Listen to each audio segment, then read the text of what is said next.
Assalamu alaikum wa rahmatullahi wa barakatuh. I'm speaking to you from a place which really inspires me. A place where I love to come because the ambience and the ethos. People often ask you, what is this ethos? And if a parent asks you, what is the ethos of the school?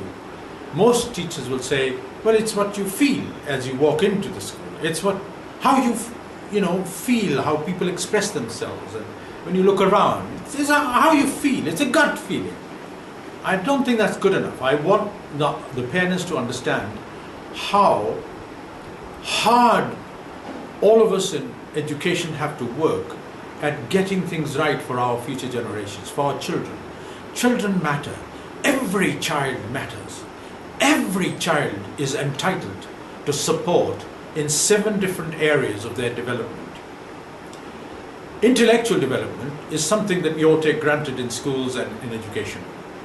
That is not the only thing that matters, because that, although priority, may not be priority number 1 for some children, because they are gifted intellectually. Other areas of their development include social development and cultural development. You can see how every child needs support in how to be a social animal, a person who has to relate to parents, to elders, to children, to other children who are not from the same culture. So social and cultural development takes place all the time as they're growing. So they need support, our support, parental support, educators' support, all adults' support. Then the third area, which I think all of us in education have accepted in 2013, we are all a long way from getting it right, and that is the emotional development. The emotional development of our children is something that we must pay more attention to. We've got to deal with it in a positive way, proactive way, so that the mother from her lap, when she leaves the child emotionally fulfilled with this wonderful way of bonding and so on, that support does not actually fade away, because that's built on. And that's what we need to take seriously. Our responsibility to emotionally give support to children as they grow. The other one is physical. Our bodies are amana from Allah subhanahu wa ta'ala. And every child needs to know about this wonderful gift that Allah has given us, the body that we have. The nutrition that's necessary, how when it grows at certain periods of our lives, for instance, menstruation and so on. These are strategically very important stages in their development.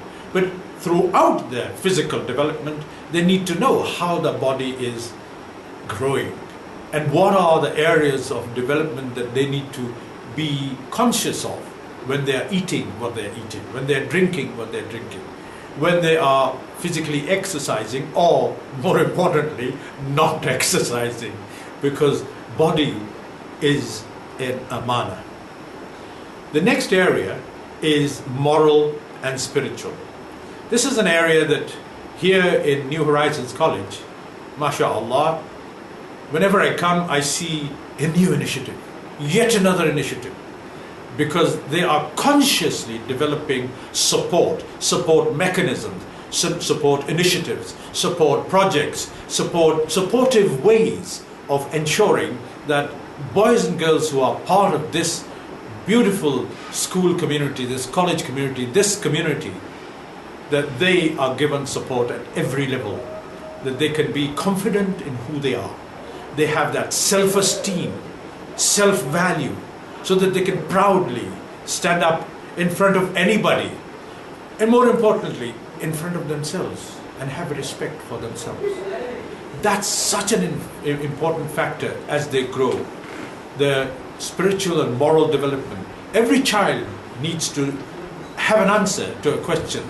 How do I tell the difference between what is bad and what is good? What is evil and what is, halal and haram? These are areas that don't come naturally. Yes, some intellectual education will provide it, but we specifically need to home into the moral and spiritual development of our children, so they know exactly that there is somebody in support of us. They are entitled to it. They really are entitled. Every child is entitled, whether they are Christian, Jews, Muslims, it doesn't matter. Every child is born a Muslim. Every child has fitrah. Every child matters. So we must do everything we can in all those 7 areas to develop them help them develop supportively. Intellectual, moral, spiritual, physical, emotional, social, and cultural. This is my theory. It's not something that I've come out with no reading. At the age of 71, I believe that this is something which I would call culmination of all that I have understood so far. And I am not saying I'm perfect. There's a lot more I can learn, a lot more to be learned. But those areas need support. Now, one of the formulas that we have developed over the years again, which is central to educational provision, leadership in education, is a formula which I don't think has changed over the 5 or 6 decades that I've been in education. And I'll share that with you. I'm an Ofsted inspector. I have inspected schools for nearly 35 years, much to some people's discomfort, because teachers don't particularly like inspectors. I hope that I've supported them, but you never know. The formula is at one level quite simple. It'll never change. But another level, it is an interlinked, multidisciplinary, complex formula which needs to be addressed very seriously by all of us as educators. It starts with, when I walk into a school, to look at the quality of teaching and learning. The first thing I see is whether that teacher has the knowledge and understanding or even the skills of that subject, that matter, that lesson that he's trying to address. I don't say teach deliberately.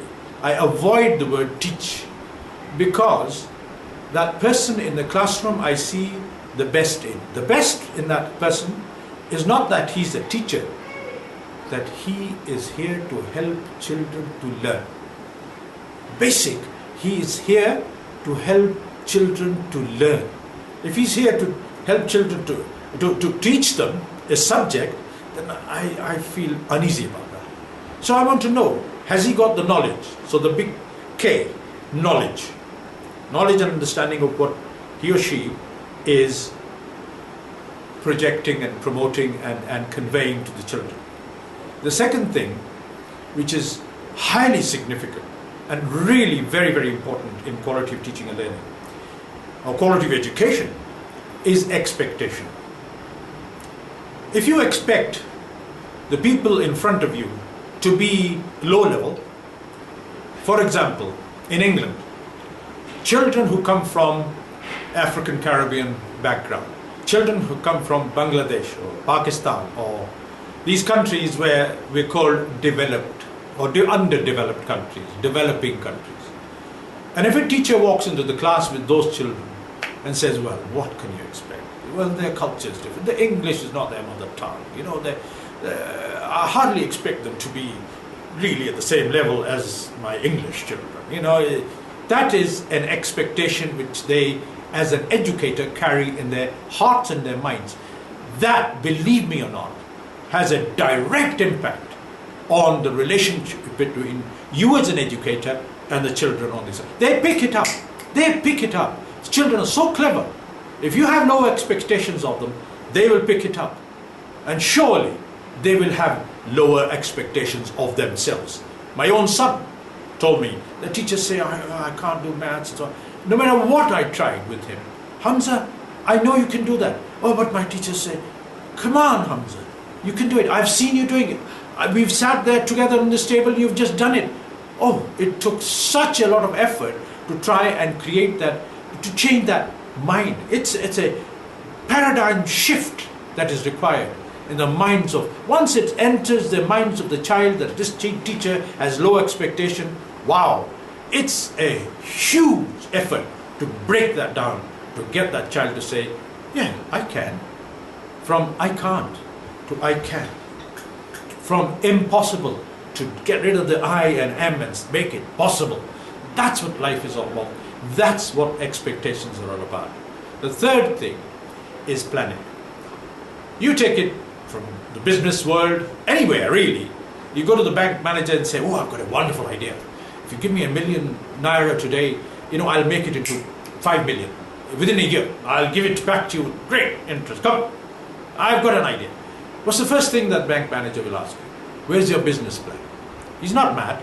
He's not stupid. He wants to know, what feasibility have you done? What is the product?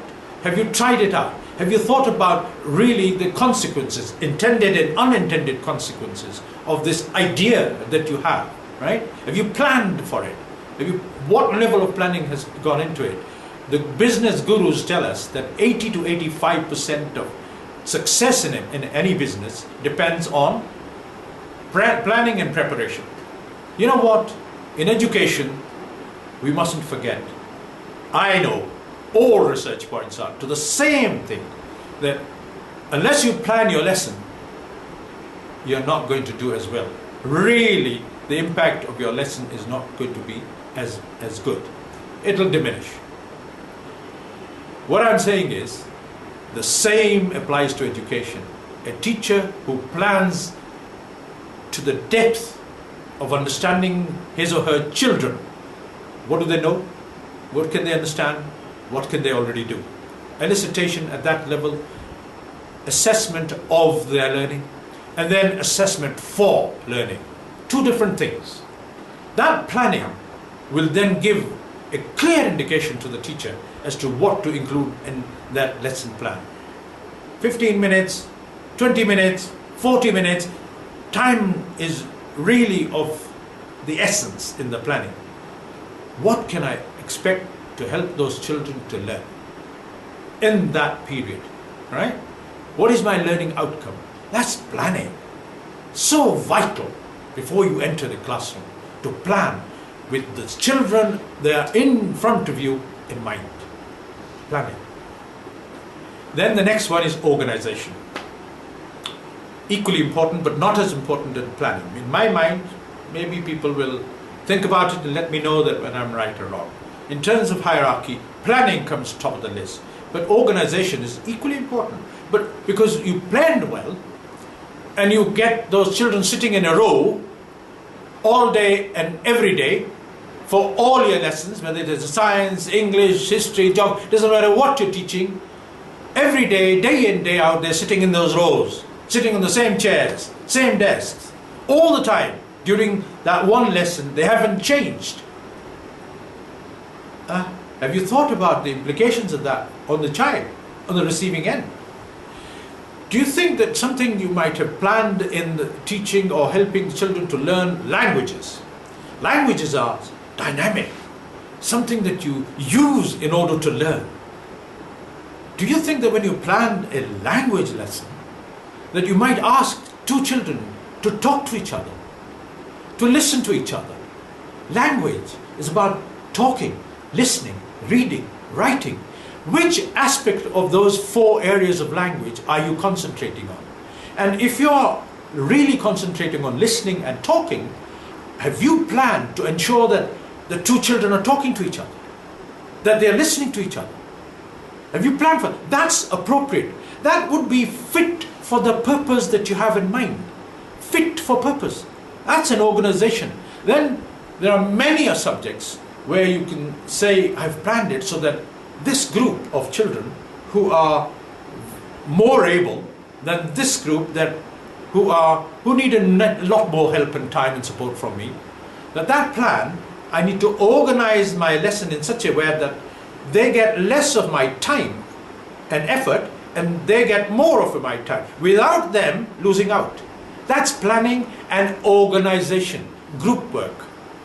Why do we as adults say, come on, let's get into a group, brainstorm, and you and you share with each other, and at the end, will one of you please report back? What is all that? It's not nonsense. We know it works. Why does it work? It's a different format, different sort of organization.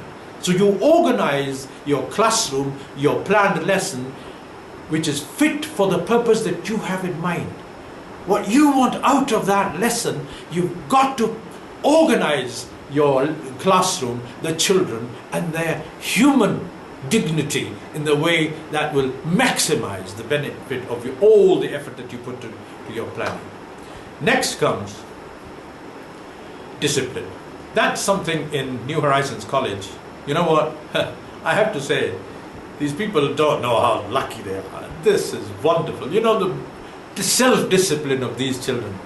But nevertheless, if you're talking generally about education, although I've said they don't need it here, children need to be disciplined. They need to be self-disciplined, but they need to be disciplined in a room. Every teacher knows that, and a teacher who finds that the children are not disciplined and are climbing up the wall or so on, obviously there's very little that can be learned in that. In fact, anybody like me walking into the classroom like that and say, completely inadequate, totally unsatisfactory, judgment. Whew. Not that I like making that sort of judgment, but nevertheless, you know what I mean. So, discipline as an important aspect of that formula. Next comes resources. Resources, I often hear some people say, not in New Horizons, thank God, but I often hear people say, the best resources are a computer. If only I had a computer. If only I had more money. If only I had better desks, and it doesn't stop there. People who have this mentality, this mindset which says, if only, they then actually progress to say, if only I had better children. If only I had better parents who would send me good children. If only I had more able children who could respond to my teaching. If only the world was better. If only is not the way forward. Best resource in any learning situation is the human resource. The child and the educator. If we maximize the use of our presence, our human dimension on education, on learning, can't go wrong. The chalk is an additional level of resource. The computer, the books, all the material things are an additional level of resource. Use them, maximize their benefit. I don't like to see a class full of laptops, all closed. Because if it's there, the proprietor has actually spent money at your request to buy those laptops. I want to see them be used. Because the proprietor would be within his or her right to say, hey, what a waste of resource. I bought them not to lie on the desk closed. I want them used, utilized. So resource matters. When you're actually helping young children, very young children, you know what you have to do? You have to get down to your knees, down to the level of their eyes, so they can see you, so they can feel comfortable. Similarly, if you have any resources in early years, in the nursery, in the kindergarten, you've got to make sure that all the resources are placed there at their level so that they can access it. Whether it's sand, water, doesn't matter what. Tricycles, bicycles, whatever they're using to, develop their skills, to learn. They should be at that level where they can access it. And at the same time, learn how to put those resources back. That's part of their learning. So that every child knows. Teacher doesn't have to go around, filling pipettes and tube, and putting away this and that and the other in the science laboratory. No. If the child has been, taught how to use resources with respect, then the child knows, as soon as I finish this, I have to put it there. Because somebody else will use it. Or I will use it next. And that needs to be clean. And it needs to be appropriately labeled and so on. So resources, appropriate and relevant use, so that you maximize the learning process, maximize the use of those resources. Now, next comes, after planning, the next biggie, and that's assessment. I'm telling you, it's a simple formula. I have read so many textbooks, so many ologies, I call them, philosophy of assessment, psychology of assessment, sociology of assessment, you name it. There are hundreds of books, and I know some people who avidly read them, and they are far better informed than I am. I am the first one to hold my hands up and say they are far better qualified. But I'll tell you, when teachers meet me, I want to simplify things. I want to take them with me, because I'm a very simple man. I want to take them with me to the comfort zone, so that they don't feel inundated with these ologies.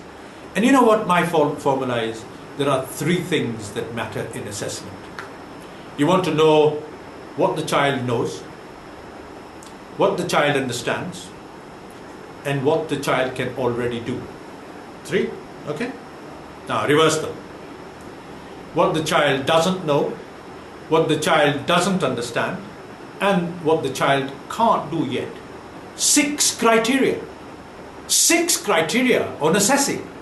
Subhanallah. What more do you want? If you have a record of every child on those, based on those 6 criteria, you're flying.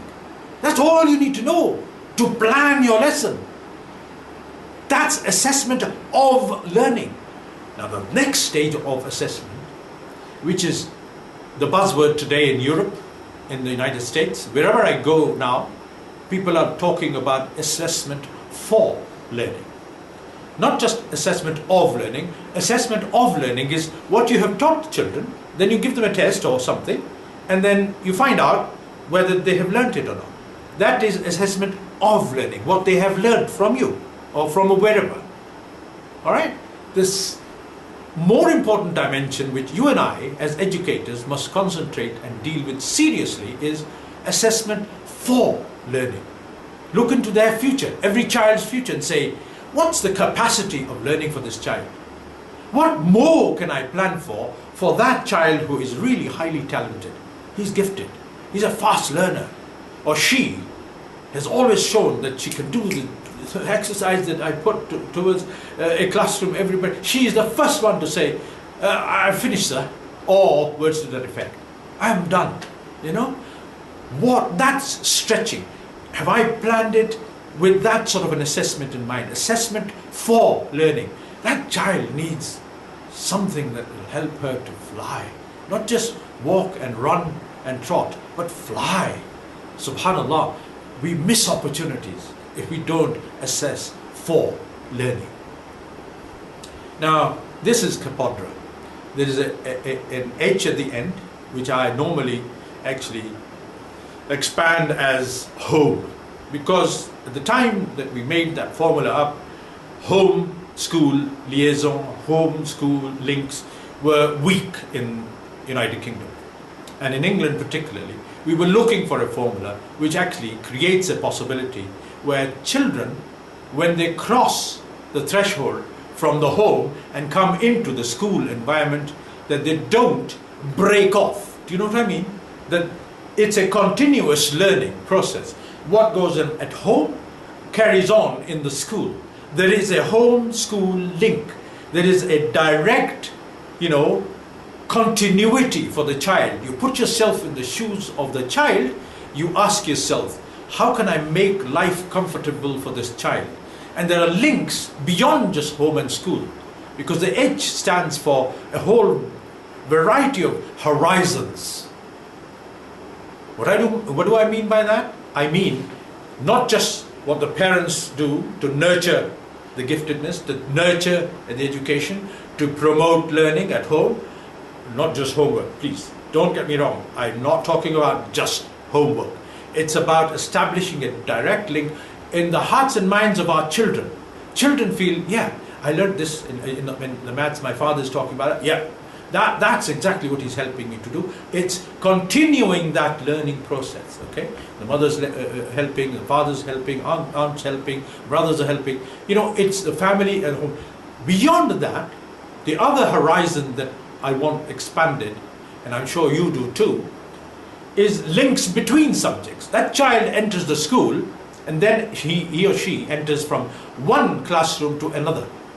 He's just learned graphs, or about graphs. Let's say, for example, about graphs as a new way of communicating data. All right? That's in maths. Goes to the next lesson. And the teacher, unbeknown to the first teacher, is talking about graphs in science.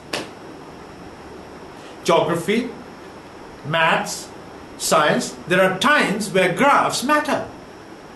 Communicating data in a way that is figuratively, diagrammatically, visually makes an impact. There needs to be a link between all that a child is learning throughout the day, every period. That's where you come in. Have you talked to the member of staff next door? Those children have left you now. They've gone to the other teacher. Have you spoken together? What is in common? What are the links between maths and science and geography? What are the links between my subject and the next? That child is experiencing that.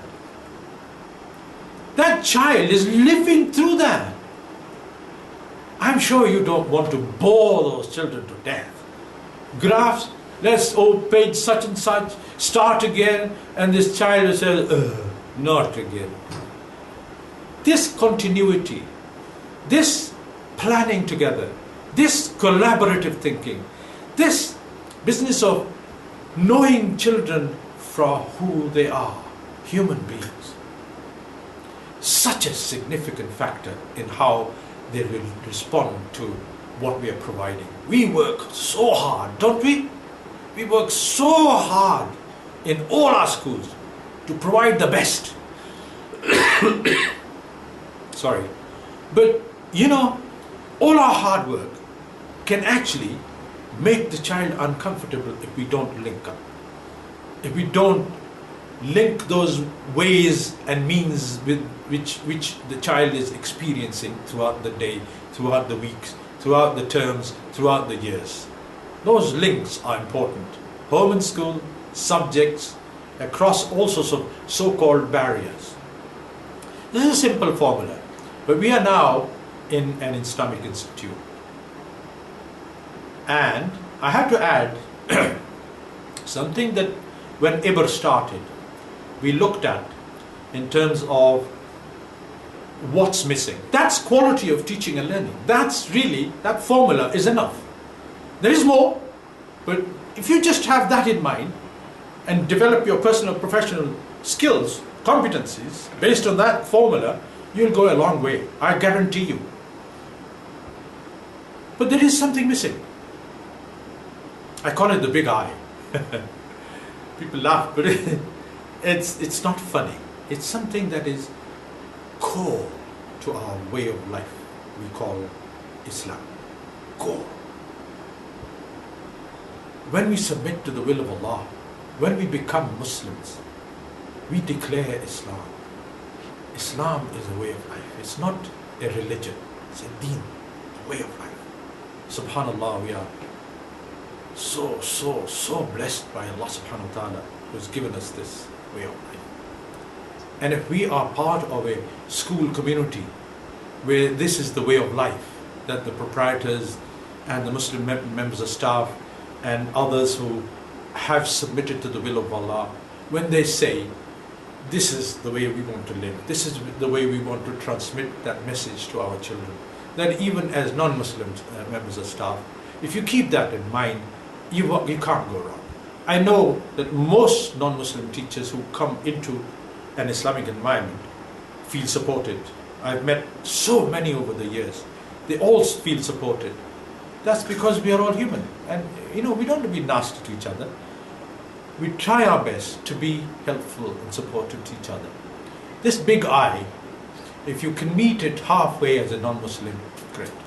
But as a Muslim, keep that big I in mind. It is the Islamic perspective. It is Islamization. It's Islamification. Call it what you like.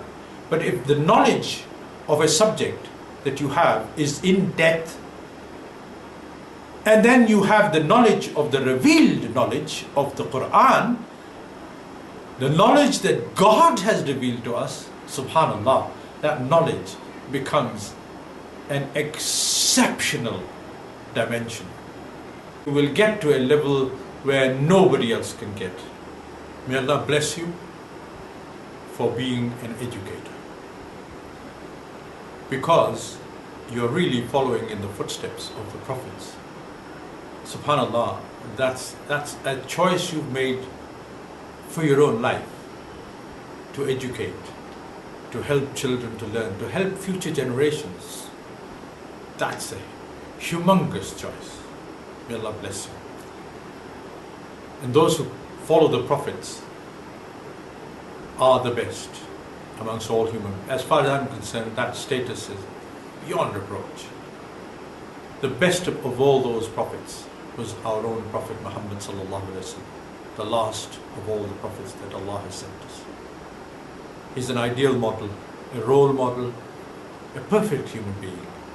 If only all our fellow human beings could just really get to know him, just get to know him. There is absolutely no doubt in my mind that knowing his personality, from being Al-Amin, the trustworthy, just before the revelations, you know, he was invited by the Jews to Medina to help them. Do you know what he said? This is our Prophet Muhammad sallallahu alaihi wasallam. He said to the Jews, bring the Torah. In it is enlightenment of Musa alayhi salam. He didn't say, come, let me show you what is revealed in the Quran. He said, in it is enlightenment, your book, Musa alayhi salam. So please, let us work together to ensure that we follow in the footsteps of all the prophets and the Prophet Muhammad sallallahu alaihi wasallam, and seek the guidance of the Quran and the nur and enlightenment of Islam. Bless you and thank you for listening.